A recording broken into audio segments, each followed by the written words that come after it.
Cabinet approves 5 projects involving an estimated cost of 7,003 crore taka.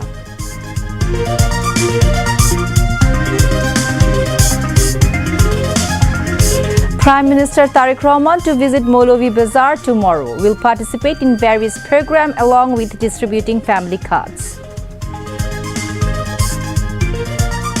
Local government elections across country likely to begin in phases from September or October this year, LGRD Minister tells Shongshot.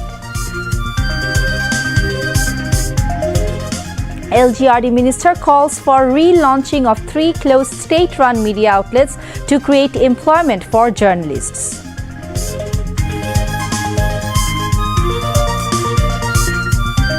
Need to study past fascism regularly would work as antivirus against new fascism, says Information and Broadcasting Minister.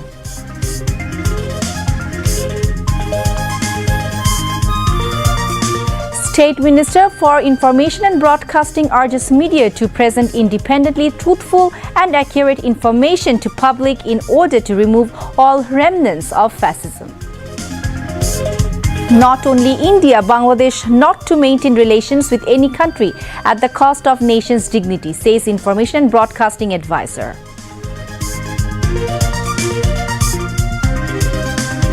Country's first institutional measles treatment guideline published, Health Minister unveils the cover.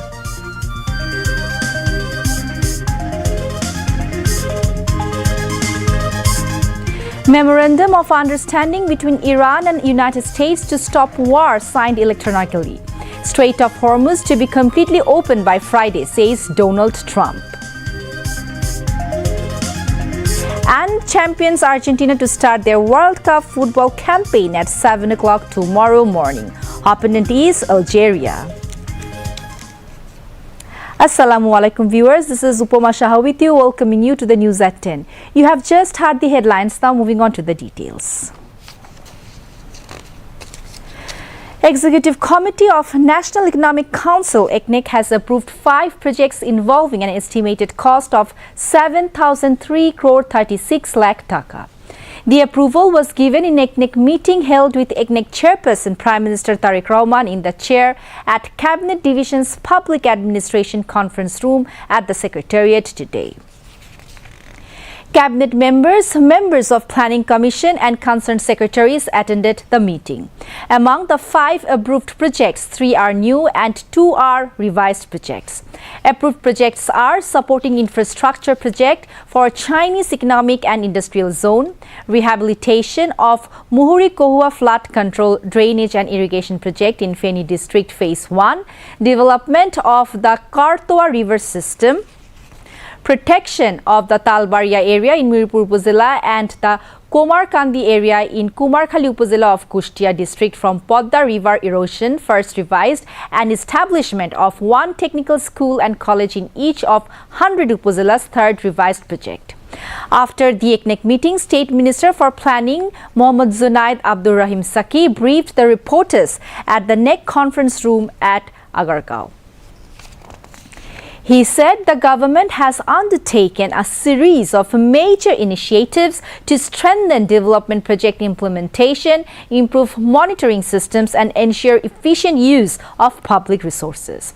Zunaid Abdur Rahim Saki added that emphasis is being placed on ensuring accountability at every stage of development planning and execution.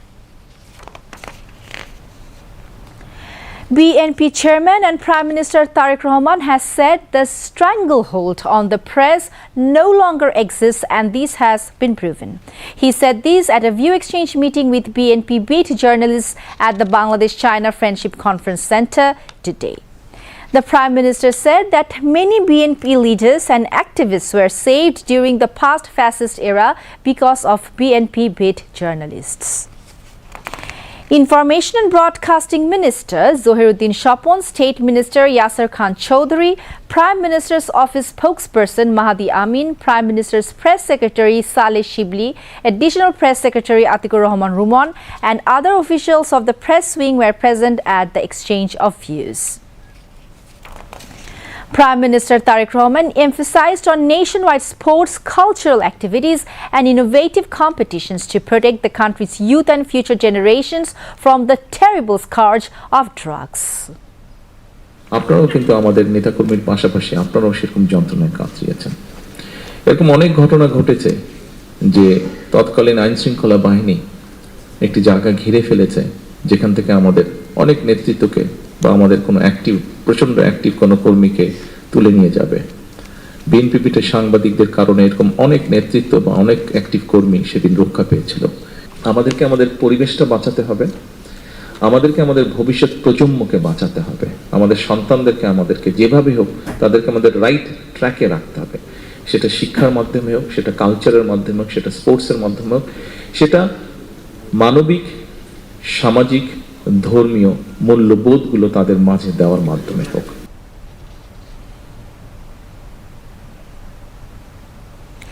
BNP Chairman and Prime Minister Tariq Rahman is going to Molavi Bazar tomorrow for an all-day tour. According to the itinerary, the Prime Minister will go to Molavi Bazar and join a family card distribution program at Victoria High School ground in Srimongol Upazila around noon. Later, Prime Minister Tariq Rahman will attend another family card distribution program at Molavi Bazar Government High School ground. In the evening, Tariq Rahman will take part in a political meeting organized by the district BNP at the Zai Resort.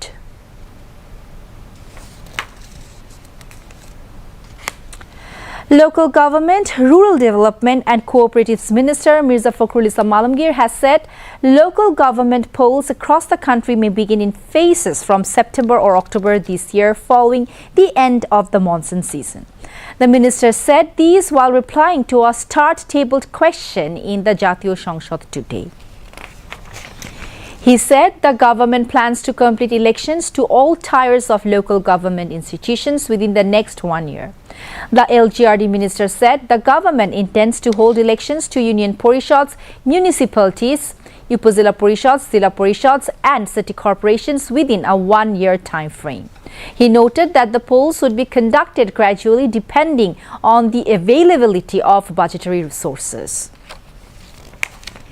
Mirza Fakhrul Islam Alamgir further informed the House that elections to all 13 city corporations of the country, including the newly established Bogura City Corporation, would also be completed within the same period.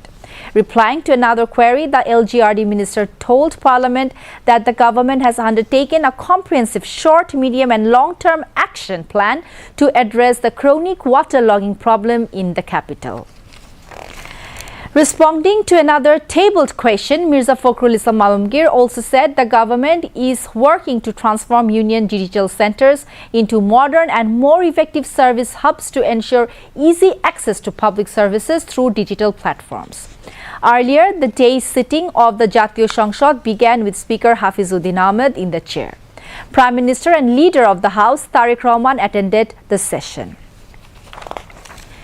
Later, a general discussion on the budget of 2026-27 fiscal year was held in the Parliament. The House is adjourned till 3 o'clock in the afternoon tomorrow. Bangladesh Resident Program Director of US-based International Republican Institute IRI, John Fluharty, called on Speaker Hafizuddin Ahmed Bir Bikram today. During the meeting, Fluharty informed the Speaker about various activities carried out by this US-based organization in Bangladesh to maintain Bangladesh's democratic and political stability. Praising the United States for its role in Bangladesh's democratic progress and on various economic and political levels, the speaker said that so far the US is at the top when it comes to receiving the highest remittances in Bangladesh. The government will take all steps including implementing the July National Charter and forming the upper house in Parliament after discussing everything with the political parties, added Speaker Hafizuddin Ahmed. Local Government Minister Mirza Fakhrul Islam Alamgir has called for the reopening of 3 closed media outlets in order to create employment opportunities for journalists. Speaking at a discussion marking the Black Day of newspapers at the National Press Club this morning, the LGRD minister said that initiatives should be taken to relaunch media outlets such as Doinik Bangla, The Times and Vichitra. At the same event, Information and Broadcasting Minister Zohiruddin Shopon said that on June 16, 1975, all newspapers except 4 were silenced in order to suppress public outrage against Bakshal rule. He said that the fascism of the past should be studied regularly, as doing so would serve as an antivirus against the emergence of new forms of fascism. The discussion was jointly organized by the Bangladesh Federal Union of Journalists BFUJ and the Dhaka Union of Journalists DUJ.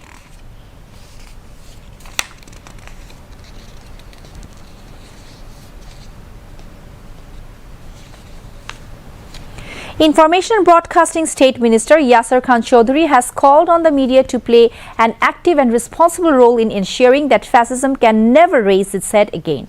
He made the remarks at a discussion titled "The Media Under Awami Rule and the Spirit of the July Uprising" held on June 16 to mark the Black Day of newspapers. The state minister said that the media had been subjected to interference over the past 17 years. He added that editors and newspapers' offices had come under attack.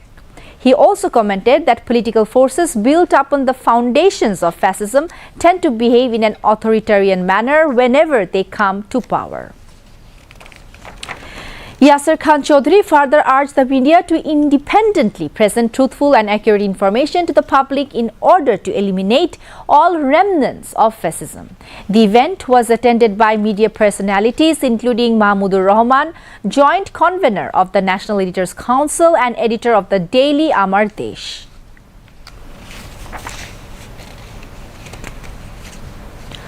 Prime Minister's Information and Broadcasting Advisor Dr. Zahidur Rahman has said Bangladesh will not maintain relations with India or any other country at the cost of its national dignity.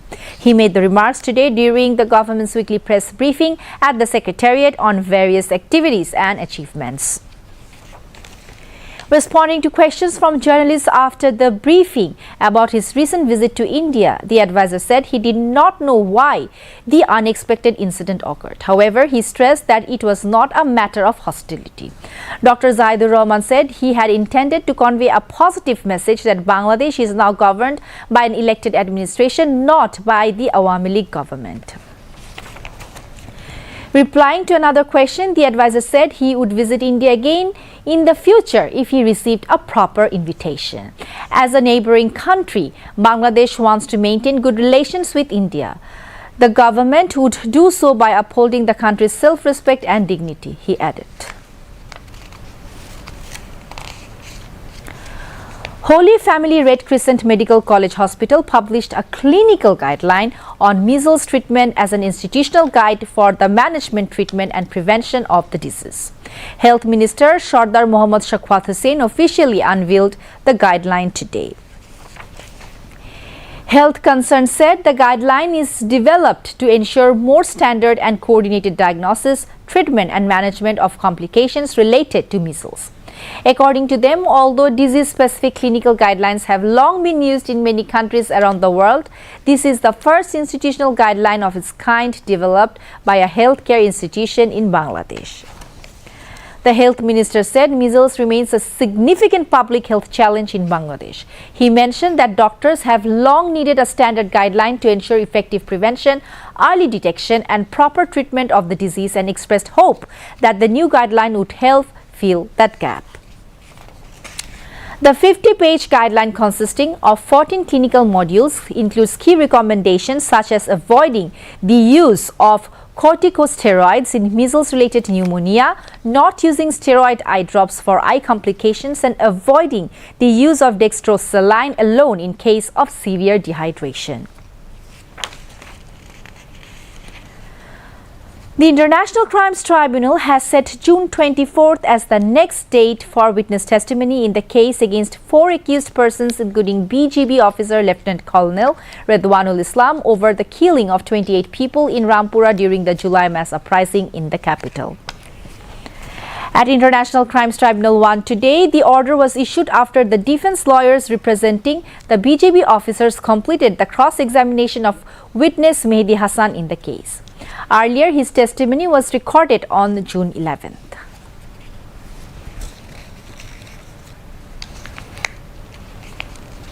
The High Court has directed the appointment of state-appointed lawyers for death row convicts Sohail Rana and Shapna Khatun in the case involving the rape and brutal murder of child Ramisa in Pallavi, Dhaka.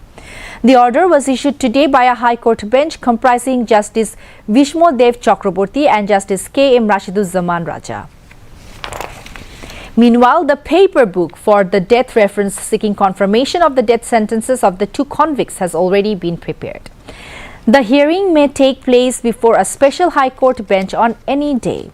Last Sunday, another High Court bench accepted the jail appeals filed by Sohail and Shapna for hearing. On that day, Attorney General Barrister Ruhul Quddus Kajol raised the matter before a High Court bench comprising Justice Muhammad Ali and Justice Saiful Islam, and the court accepted the appeals for hearing. At the same time, the High Court directed that the paper book be prepared expeditiously. On June 7th, Judge Masroor Salekin of the Dhaka Metropolitan Children's Violence Suppression Tribunal sentenced Sohail and Shapna to death in the Ramisa murder case. Subsequently, on June 10th, all documents related to the death reference in the case were submitted to the High Court. Following that, Sohail and Shapna filed jail appeals before the High Court. The moon of the holy month of Muharram of the year 1448 Hijri has been appeared. The holy month of Muharram will be observed from tomorrow, June 17th. The holy Ashura will be observed on June 26th. The decision was taken at a meeting of the National Moon Sighting Committee after Maghrib prayer at the conference room of Baitul Mukarram National Mosque today. Additional Secretary of the Religious Affairs Ministry, Mohammad Fazlur Rahman, presided over the meeting. Director General of the Islamic Foundation, Abdus Salam Khan, Khatib of Baitul Mukarram Jami Masjid, Mufti Abdul Malik, and Principal Information Officer, Mohammad Shah Alam, attended the meeting. Senior officials of the Religious Affairs Ministry, Imams and Khatibs of different mosques were also present. Now, international news.